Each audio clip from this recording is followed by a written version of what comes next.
Boa noite, irmãos. Que coisa boa podermos nos encontrar na casa do Senhor.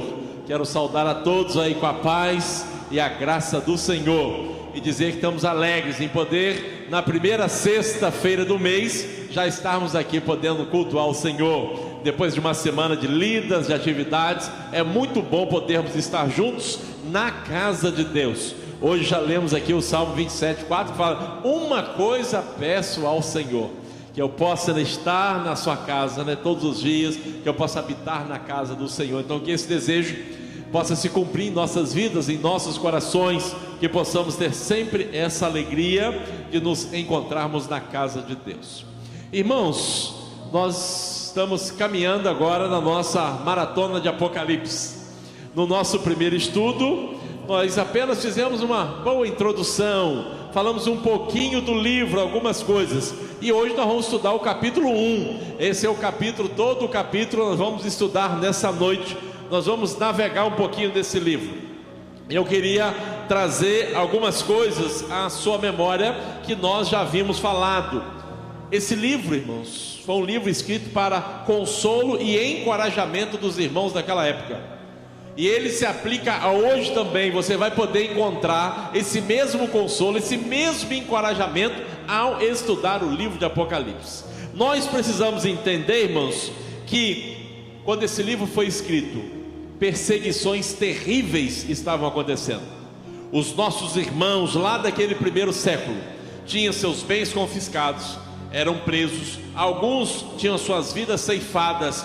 Então a gente precisa entender o que estava acontecendo lá naquela época, o que estava ocorrendo no meio de tudo aquilo. Havia um imperador chamado Domiciano, e esse imperador, irmãos, ele começou a se intitular como sendo Deus também, e tinha templos de adoração ao imperador. E você já pode imaginar quem não queria adorar o imperador, as consequências disso. Aqueles que não queriam dobrar os seus joelhos diante de uma imagem do imperador, as consequências vinham sobre isso. Então tudo isso estava acontecendo. E dentro desses desafios, dentro de tudo isso que estava ocorrendo, Deus traz essa palavra para João, o apóstolo João, para que ele pudesse levar essa palavra de encorajamento àqueles irmãos. Porque certamente alguns estavam colocando a sua fé em dúvida. Certamente alguns talvez estavam pensando em abandonar o evangelho diante de tudo aquilo que estava acontecendo. Mas Deus tinha uma palavra para eles. E a palavra de Apocalipse é: existe alguém sentado no trono. E esse alguém não era o imperador, esse alguém não é o presidente, esse alguém não é o ditador. Quem está sentado no trono é Deus. Quem tem a última palavra é Deus. Quem governa esse mundo é Deus. Quem é o soberano é Ele. João estava preso, irmãos, isolado de todo mundo. O céu se abriu para ele. Deus abriu o céu e mostrou para ele: João, eu vou te mostrar o que vai acontecer. Eu vou te mostrar quem tem o controle de todas as coisas. O imperador, ele vai passar, mas quem é o soberano é Deus. E essa palavra, irmãos, trouxe muito ânimo àqueles irmãos do primeiro século. E como eu disse, ao estudarmos hoje, nós também podemos receber dessa mesma coragem, desse mesmo entusiasmo, desse mesmo consolo ao estudar o livro de Apocalipse. Então nós vamos caminhar, começando aí do verso 1. Nós já até falamos aquele dia um pouquinho sobre ele. E o texto já diz, irmãos, é o que? É uma revelação. Alguns irmãos têm medo de estudar Apocalipse, que falam: é um livro selado. Eu não entendo nada. Eu leio isso aqui, mas eu não entendo nada do que eu estou lendo. Alguns têm até medo de ler, ou seja, das coisas que relatam ali. Para outros irmãos, como eu já disse até naquele último encontro nosso, a palavra Apocalipse hoje tem uma ideia de catástrofe. Toda vez que acontece algum catástrofe, foi um apocalipse. Então ele tomou uma proporção que as pessoas até têm medo disso. Alguns falam que tem literalmente medo de estudar Apocalipse. Mas Apocalipse, irmãos, não é algo encoberto, não é algo escondido, é algo revelado. Uma revelação de Jesus Cristo, que Deus lhe deu para mostrar aos seus servos as coisas que em breve devem acontecer, e que ele, enviando por intermédio do seu anjo, notificou ao seu servo João. João, irmãos, escreveu o Evangelho de João. Você sabe por que ele escreveu o Evangelho de João? Alguém sabe por que ele escreveu o Evangelho de João? Vamos ver no próprio Evangelho? João 20, o verso 31. Olha o que está escrito lá, João 20, 31. Estes, porém, foram registrados para que creiais que Jesus é o Cristo, Filho de Deus, e para que, crendo, tenhais vida em seu nome. Então o Evangelho de João foi escrito para quê? Foi registrado para quê? Para que você possa crer em Jesus Cristo. Mas ele escreveu também as cartas. 3 cartas, a primeira, a segunda e a terceira. E para que ele escreveu as cartas? Ele tinha algo para nós. 1 João capítulo 5, verso 13. Olha o que ele tem para nós. Estas coisas vos escrevi, a fim de saberdes que tendes o quê? A vida eterna. A vós outros que credes em o nome do Filho de Deus. Então ele escreve o Evangelho para você crer em Jesus. Ele escreve as cartas para você saber que nós temos a vida eterna. E Apocalipse, ele escreve para quê? Vamos lá no capítulo 22, no verso 20. Ele diz também, Apocalipse diz que aquele que dá testemunho destas coisas diz: certamente venho sem demora. Amém. Vem, Senhor Jesus. Apocalipse, irmãos, é uma afirmação para dizer: Jesus voltará. Assim como ele subiu, ele vai descer, só que agora de maneira gloriosa, de maneira extraordinária, e todo o olho o verá. Então o verso 1 já começa dizendo isso, João aqui, né? E ele vai continuar no verso 2 do capítulo 1, o qual atestou a palavra de Deus e o testemunho de Jesus Cristo quanto a tudo o que viu. Então João atestou tudo o que havia visto, e ele vai dizendo, e aí no verso 3 ele diz: bem-aventurados, felizes aqueles que leem, aqueles que ouvem as palavras da profecia e guardam as coisas nela escritas, pois o tempo está próximo. Então, bem-aventurado seremos nós nesse tempo, irmãos, ao lermos, ao ouvirmos e ao guardarmos as palavras que nós vamos encontrar no livro de Apocalipse. Até agora, irmãos, não tem nada de difícil, tudo muito tranquilo para nós caminharmos. E vamos seguindo agora para o verso 4. João, as 7 igrejas que se encontram na Ásia. Essa carta, irmãos, foi direcionada a 7 igrejas. São 7 igrejas reais: Éfeso, Esmirna, Tiatira, Filadélfia, Laodiceia. São igrejas reais. Mais à frente a gente vai ler até o nome delas, nesse capítulo tem. Então eram 7 igrejas reais. Não, ele escreve para aqueles irmãos lá na Ásia que estavam sofrendo todo tipo de perseguição, todo tipo de violação, vamos chamar, que eles estavam enfrentando. Então ele escreve para essas 7 igrejas, e ele começa desejando 2 coisas: graça e paz. E que coisa boa, irmãos, é nós termos a graça e a paz de Jesus. Primeiro, que a graça é favor imerecido, e nós não merecemos nada, mas pela graça de Deus nós temos tudo. E a começar, nós temos a salvação, nós temos a vida eterna, nós temos a presença de Deus. Então, irmãos, é a graça, é a superabundante graça, é a maravilhosa graça que tão bem nós cantamos lá do nosso HCC 193. Como é bom cantar a maravilhosa graça do Senhor Jesus, e muitos outros cantos. E ele fala da paz também. Irmãos, o homem sem Deus, ele não tem paz. Mas através da fé em Jesus, nós somos reconciliados com Deus, nós restabelecemos a nossa paz com Deus. Romanos capítulo 5, no verso 1, nos fala sobre isso, que através da fé em Jesus, nós passamos a ter paz, justificado, pois mediante a fé, temos paz com Deus, por meio de nosso Senhor Jesus Cristo.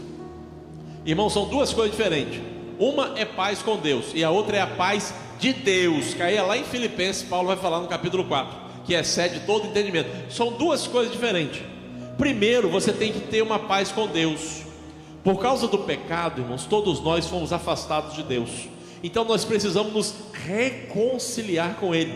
Esse capítulo 5 mais à frente vai falando sobre isso, de Romanos. Então, através da fé, nós nos reconciliamos com Deus, e nós restabelecemos o que? A nossa paz com Deus. A partir do momento que você está em paz com Deus, aí você começa a experimentar a paz de Deus, que é aquela que excede todo o entendimento, que o mundo não entende, que o mundo não compreende, que ele não consegue entender, porque para o mundo, irmãos, a palavra de Deus parece loucura. Paulo nos fala isso em Coríntios. Então, João deseja graça e paz, que é o que normalmente muitas vezes nós saudamos uns aos outros, que nós desejamos também em nossas saudações. E de fato, irmãos, são duas coisas extraordinárias: graça e paz. E ele fala, irmãos, da parte de quem? Que esse é importante: daquele que é, que era e que há de vir, da parte dos 7 espíritos que se acham diante do seu trono. A palavra 7, esse número 7, nós vamos ouvir muitas vezes em Apocalipse. 7 tem uma ideia de perfeição, de completude, plenitude, e essa é a ideia mesmo. Então, aqui, irmãos, primeiro, é como se fosse o Deus Pai, porque Deus é o mesmo ontem, hoje e eternamente. O que é, o que era e o que há de vir. É o nosso Deus, lá de Hebreus, que nos fala sobre isso no capítulo 13, no verso 8. Ele fala também do Espírito Santo, e depois ele vai completar falando de Jesus no verso 5. No verso 5 de Apocalipse, capítulo 1, diz: e da parte de Jesus Cristo. Então você vê que ele deseja graça e paz, irmão, de quem? Da Trindade, do Deus Pai, do Deus Espírito e do Deus Filho. E aí ele começa a dizer algumas coisas de Jesus. Primeiro ele diz: Jesus é o que? A fiel testemunha. Irmãos, o seu legado, a sua história de Jesus nos mostra que ele foi fiel em todo o plano de Deus. Ele cumpriu exatamente todas as coisas. Então ele é a fiel testemunha. Mas ele tem mais uma coisa: ele é o que? O primogênito dos mortos. O que quer dizer isso? Ele abriu, irmãos, ele venceu a morte. Se ele é o primogênito, depois dele vai quem? Vai todos nós que cremos em Jesus Cristo. Nós também vamos ressuscitar. Como Paulo diz lá: onde está, ó morte, a tua vitória? Porque através de Jesus Cristo. Então ele é o primogênito. Primogênito por quê? É ele que venceu. Mais à frente desse capítulo vamos ver, no verso 18, Jesus vai dizer: eu tenho a chave da morte e do inferno. Porque eu estive morto, mas agora estou vivo. Manu já adiantou ali, ó, aquele que vive. Estive morto, mas eis que estou vivo, pelo século do céu. E tem as chaves da morte e do inferno. Então, o nosso Jesus, irmãos, é a fiel testemunha. O nosso Jesus é o primogênito dos mortos. E tem mais uma coisa, irmãos: ele é o soberano dos reis da terra. E você pode ver que, coloque em maiúsculo, irmãos, ele é o soberano. O soberano quer dizer, irmãos, ele tem a última palavra. No afinal, irmãos, quem manda é ele, quem está no controle é ele. Às vezes, irmãos, nós achamos que algumas situações parece que elas estão sem controle. Mas eu quero dizer para você que Deus está no controle nos mínimos detalhes de todas as coisas. Pode até parecer que está fora de controle, mas Deus tem o controle, porque Ele é o soberano. E aí ele diz mais. Aí agora ele começa a dizer: ele desejou a paz, a graça e a paz da Trindade, do Deus Pai, do Deus Espírito e do Deus Filho. E aí ele deu uma qualificada no Deus Filho: ele é uma fiel testemunha, ele é o primogênito dos mortos e ele é o soberano. Agora ele começa a dizer, irmãos, o que ele faz com a gente? Aquele que nos ama. Irmãos, nós somos amados de Deus. Nós somos amados do Senhor, irmãos. Nós podemos nos alegrar com isso. Nós somos amados do Senhor. Mas ele diz mais uma coisa, irmãos: pelo seu sangue ele fez o quê? Nos libertou dos nossos pecados. Olha que interessante, irmãos. O imperador achava que ele era o manda-chuva, mas quem é a fiel testemunha, que é o primogênito dos mortos, que é o soberano, é Deus. E esse Deus nos ama. Mas tem mais uma coisa, irmãos: ele perdoa os nossos pecados também pelo seu sangue que verteu naquela cruz. Mas tem mais uma coisa, irmãos. Se você seguir para o verso 6, ele vai dizer: e ele nos constituiu reinos, sacerdotes para o seu Deus e Pai. Irmãos, nós fazemos parte do reino de Deus. Nós vamos reinar com Ele. O verdadeiro rei é Ele. Havia um rei lá, havia um imperador lá, mas o rei verdadeiro, irmãos, era e é Jesus Cristo. E aquele povo precisava saber disso. Ele diz mais, e aí ele fecha: a Ele a glória e o domínio pelos séculos dos séculos. Amém. Então essa aqui é a saudação inicial de Apocalipse. Ele começa saudando, e aí ele vai começar apresentando agora quem é Jesus. No capítulo 1 ele vai começar a mostrar agora quem é Jesus. E ele começa a dizer a primeira coisa no verso 7: eis que vem com as nuvens. Ele está falando o quê? Da volta de Jesus. E diz que todo olho o verá. Até quantos? os transpassaram. Quando Jesus subiu, a sua ascensão, Atos no capítulo 1 nos fala sobre isso, apenas um pequeno grupo viu ele subindo, e ficaram olhando para o céu, para ver o que ia acontecer. E apareceram 2 homens de branco e falaram: irmãos galileus, por que vocês estão olhando? Assim como ele foi, ele vai voltar. Então João que está falando, ele vai voltar, ele vem com as nuvens, e todo o olho o verá. Quando ele foi, apenas um pequeno grupo viu, mas na sua vinda, irmãos, todo o mundo vai ver a sua vinda, todo olho vai ver. E diz: e todas as tribos da terra se lamentarão sobre ele, certamente. Amém. E aí ele vai dizer: eu sou o Alfa e o Ômega. Você sabe o que é Alfa e Ômega? O Novo Testamento foi escrito em que língua? Grego. O Alfa é a primeira letra do alfabeto grego, e o Ômega é a última letra do alfabeto grego. Então ele é o primeiro de tudo, ele é o princípio e fim. Diz aqui: aquele que é, que era e que há de vir. Ele é quem? O Todo-Poderoso. Então, irmãos, João começa o Apocalipse apresentando um pouquinho quem é o nosso Deus. Quem é o nosso Deus Pai, quem é o nosso Deus Filho, quem é o nosso Deus Espírito Santo. Ele começa trazendo uma apresentação. Ele começa dizendo: esse aqui é o nosso Deus. Eu sei que tem um imperador aí, eu sei que ele está causando problema para vocês, eu sei que ele está trazendo dificuldade, eu sei que alguns estão perdendo a vida, entre aspas, porque na verdade aqueles que morrem em Cristo, irmãos, a morte não é perda, na verdade é lucro, porque agora já estão vindo para o Pai.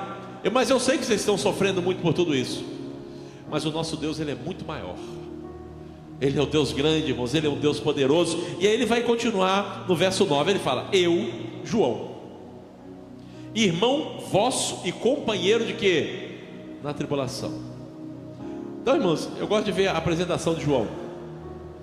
A história diz, irmãos, que todos os apóstolos de Jesus foram martirizados, decapitados, crucificados, todos eles, exceto João. João, você vê que já estamos ali, aqui no final do século I. João já deveria estar com uma idade bem avançada, já com muita idade. Então João, ele se apresenta de maneira muito simples, irmão, de maneira muito humilde. Ele fala: eu sou irmão vosso, eu sou companheiro de vocês na tribulação. Então eu vejo João, irmãos, aquele para quem o céu se abriu, aquele para quem Deus o mostra o que vai acontecer, a simplicidade e a humildade desse homem. E eu vejo, irmãos, que nós temos que aprender com isso também. Devemos ter essa simplicidade, essa humildade, esse reconhecimento. E aí ele vai dizer: eu sou companheiro na tribulação, no reino de Deus e na perseverança em Jesus. E ele fala: achei-me aonde? Na ilha chamada Pátimos. Por causa de quê? Por causa da palavra de Deus e do testemunho de Jesus. Então ele diz: por que ele estava preso?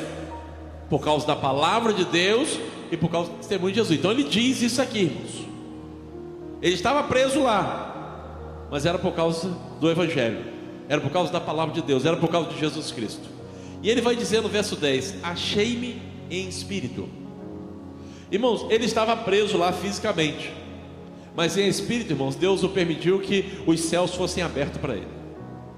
Claro que nós humanamente nós não entendemos exatamente, não sabemos, mas ele está dizendo: achei-me em espírito.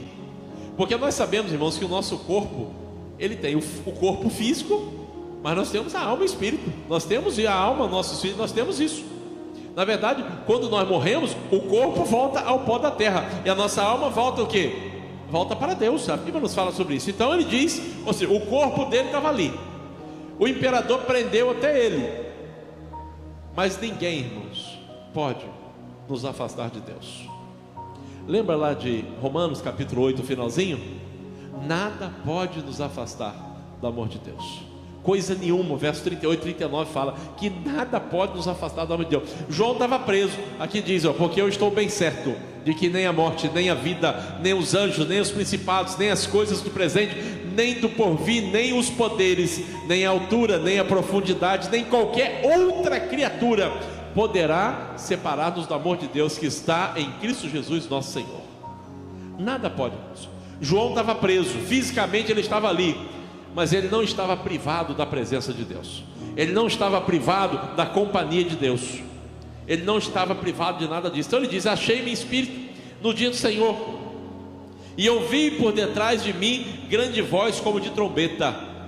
Então ele diz que ele ouviu uma grande voz dizendo: o que vês, escreve em livro e manda às 7 igrejas. Aqui estão as igrejas: Éfeso, Esmirna, Pérgamo, Tiatira, Sarde, Filadélfia e Laodiceia.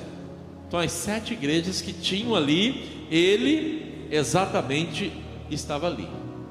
E aí ele vai dizer: voltei-me para ver quem falava comigo. Lembra que ele falou que era uma voz atrás. Então voltei para ver quem estava, e vi 7 candeeiros de ouro. O que é esse tal desses candeeiros de ouro que ele estava vendo? O próprio capítulo 1 vai nos responder o que é isso. No verso 20, vamos adiantar um pouquinho só no verso 20, ele diz: quanto ao mistério porque mais à frente ele fala das 7 estrelas que viste na minha mão direita e aos 7 candeeiros de ouro. As 7 estrelas são os anjos das 7 igrejas, e os 7 candeeiros são o que? As 7 igrejas. Então esses candeeiros de ouro que ele viu aqui, irmãos, são as igrejas, são as próprias igrejas. E é interessante, irmãos, a igreja, candeeiro, você sabe o que é um candeeiro? O que é um candeeiro? Ele serve para quê? Para dar luz, iluminar. E a igreja é o que nesse mundo? Ela foi fazer o que? Iluminar. Na verdade, Jesus, no sermão da montanha, falou que nós somos o que? Sal e luz dessa terra. Então a igreja, irmãos, é o candeeiro de Deus nesse mundo. A igreja é o farol de Deus nesse mundo em trevas. Então ele diz: a igreja são os candeeiros de ouro, irmão. Então ele diz que ele viu isso. E é interessante que no meio do candeeiro ele vai ver alguma coisa. O verso seguinte fala: e no meio dos candeeiros, irmãos, e ele vai começar a descrever essa visão. E na verdade é Jesus essa visão. A gente vai caminhar nela e vai ver algumas coisas. Mas eu quero dizer para vocês, irmão, que Jesus, ele está no meio da sua igreja. A igreja de Jesus, irmãos, ela é a luz desse mundo, ela que ilumina esse mundo, irmão. Se não fosse a igreja do Senhor, irmãos, porque aonde não tem luz, as trevas avançam, mas aonde a luz chega, irmãos, as trevas são dissipadas. E a igreja do Senhor é essa luz desse mundo. E tem uma coisa, irmãos, mas essa luz não é a luz dela não, é porque Jesus está no meio dela. O João diz exatamente isso, irmão. Eu vi os candeeiros, e no meio do candeeiro ele começou a ver uma coisa. Ele fala: um semelhante a filho de homem, com vestes talares e cingido à altura do peito com uma faixa de ouro. Irmãos, guarde uma coisa: quando Jesus veio da primeira vez, ele foi o servo sofredor, humilhado. Nós vimos Isaías 53 semana passada, falamos um pouquinho na Páscoa. Mas quando Jesus voltar, irmãos, ele voltará como Deus glorioso, como Deus poderoso. Ele não vai voltar naquele não, ele vai voltar como ele de fato, o grande Deus e todo poderoso. Então essa visão que João tem um pouquinho é o que nós vamos ver quando nós nos encontrarmos com ele. É quando ele voltar, irmãos. Então ele começa falando essa vestimenta que ele tinha, e ele fala: na sua cabeça cabelos eram brancos como alva lã. E aqui duas coisas. Uma, que essa questão do branco traz uma ideia de pureza, da santidade de Deus. É a ideia que temos isso aqui. Ele fala mais agora: os olhos como chama de fogo. Nada, irmãos, pode escapar do olhar de Deus. Ele é o Deus onisciente. Ele sabe todas as coisas, ele vê todas as coisas. Então os olhos, João fala que era como chama de fogo. Aí ele fala: os pés semelhantes ao bronze polido. Dá a ideia, irmãos, de uma base forte, de uma fortaleza. Na verdade ele é a nossa rocha, a nossa fortaleza. Ele diz mais: como que reafirmado numa fornalha. A voz como voz de muitas águas. Traz a ideia, irmãos, de uma voz poderosa. Eu não sei se você já esteve perto de uma cachoeira muito forte. Esse ano eu tive o privilégio da Convenção Batista Fluminense, foi ali em Foz do Iguaçu. Eu não sei quem já pôde ir nas cataratas. A irmã Silvana está aqui dizendo que foi. Irmão, mas é água, você pensa na quantidade de água, o barulho. Irmão, você está longe e você fica todo molhado. Não sei de onde vem a água, assim, respingando, um negócio que parece que está chovendo. Mas é uma pressão d'água, é uma coisa assim extraordinária você vendo aquilo. E eu me lembro que ao chegar naquilo, você via aquele branco todo assim por cima da cachoeira. Eu me lembrei muito da nuvem, da manifestação da glória de Deus lá, quando descia aquela nuvem assim, olhando aquilo assim, parecia aquilo, aquela voz, aquele barulho de todas aquelas águas, porque não é uma cachoeira só não, irmão, é cachoeira para todo lado. E João disse que ouviu uma voz como de muitas águas, traz uma ideia de uma voz poderosa. E ele fala uma coisa: tinha na mão direita 7 estrelas. Você fala, mas que 7 estrelas é essa? No verso 20 nós já falamos. As 7 estrelas, ele diz que são os 7 anjos. Quem são os 7 anjos aqui, mano? Não é o anjo não. O anjo da igreja é o pastor da igreja. Ali é o sentido disso aqui, não é, não, tem um anjo, não. Ele tinha na mão, ele diz aqui, as 7 estrelas, no verso 20, nós já lemos, daqui a pouquinho a gente passa por ele de novo. Está ali, ó. Eu tinha as 7 estrelas que viste na minha mão direita e 7 candeeiros de ouro. As 7 estrelas são o que? Os anjos das 7 igrejas, são os pastores da igreja. Ele falou, eu tenho na minha mão. É eu que estou no meio da minha igreja, eu que guardo ela. Mas ele disse que tinha mais uma coisa. João viu mais uma coisa: uma afiada espada de 2 gumes. Essa espada aqui, irmãos, não é a pregação do evangelho não. Essa aqui é a espada do juízo de Deus. É o que dá a entender aqui. E disse que o seu rosto brilhava como o sol na sua força. Eu não sei se você já tentou às vezes encarar para o sol. Quando está aqui de bastante sol, você fica olhando para o sol. E olha que nós estamos longe dele, irmãos. Mas é difícil você ficar olhando muito tempo para o sol, não é isso? Tanto que muitas pessoas gostam de usar um óculos escuro, alguma coisa, para facilitar um pouquinho, porque o sol ali, aquela luz muito forte, aquilo ali. E João diz que o seu rosto brilhava como o sol na sua força. Eu não sei se você consegue imaginar essa imagem que João viu, irmãos, mas é um negócio, me diz assim, muito poderoso, muito grandioso, que João viu. Tem até um hino que diz, fala sobre João viu, não é isso que a gente canta, né? Foi o que João viu, irmãos. Ele viu essa visão aqui, irmãos. Diz o texto, quando ele viu, no verso 17, ele fez o que? Cair a seus pés como morto. João, quando viu aquilo, irmão, João caiu. Mas diz uma coisa aqui, irmãos, é interessante. Porém, ele pôs sobre mim a mão direita, dizendo, não temas, eu sou o primeiro e o último. E ele vai dizer, é aquele que vive. E estive morto, mas eis que estou vivo pelos séculos dos séculos, e tenho as chaves da morte e do inferno. Quem é esse que esteve morto e está vivo? É o nosso Senhor e Salvador Jesus Cristo. É Ele, irmãos. Então, irmãos, quando você começa Apocalipse, João está trazendo para nós, irmãos, uma apresentação da visão que ele teve desse Jesus poderoso e grandioso, que é a fiel testemunha, que é o primogênito dos mortos, que é o soberano. É esse Deus todo-poderoso que João viu, porque a partir disso vai desdobrar todo o livro, vai se desdobrar todo. E ele diz mais uma coisa no verso 19: escreve, pois, as coisas que viste, e as que são, e as que hão de acontecer depois dessas. Então, além de mandar João, ou seja, João viu e Deus falou, registra isso aí, João, escreve tudo isso, porque essa carta, irmãos, era para ser enviada para as igrejas. Naquela época, irmãos, nós não tínhamos facilidade como temos hoje. Então a carta ia para uma igreja, a igreja lia para os membros, fazia uma cópia e a carta seguia para a outra igreja. Não tinha e-mail, irmão, não tinha um WhatsApp, não tinha Xerox, não tinha nada disso não, irmãos. Então João escreveu, foi para uma igreja, chegou naquela igreja, leu a carta, eles faziam uma cópia, a carta segue para outra igreja, e assim ia prosseguindo, assim ia caminhando a palavra de Deus. E aí no verso 20, mais uma vez ele diz, quanto ao mistério das 7 estrelas que viste na minha mão direita, e aos 7 candeeiros de ouro, as 7 estrelas são os anjos das 7 igrejas, e os 7 candeeiros são as 7 igrejas. Irmãos, Domiciano era o imperador, era o manda-chuva daquele mundo. Ele achava assim, mas na verdade, irmãos, o Todo-Poderoso é o nosso Deus, é o nosso Jesus. Então ele começa a apresentação de Apocalipse, antes de seguir, ele começa a apresentar quem é o nosso Jesus. Porque às vezes nós temos aquela visão do lado do servo sofredor, mas o nosso Jesus agora, irmãos, ele é o poderoso. Nós já vimos ali, ele é o Todo-Poderoso. Então nós precisamos olhar para Apocalipse e entender isso, e ver isso, e trazer isso para a nossa realidade de hoje também. que o nosso Deus, irmãos, é o Deus glorioso, é o Deus exaltado, é o Deus todo soberano. Então hoje nós caminhamos um pouquinho no capítulo 1. O capítulo 1 não traz uma linguagem muito difícil, dá para entender, porque algumas questões, o próprio capítulo ele te responde.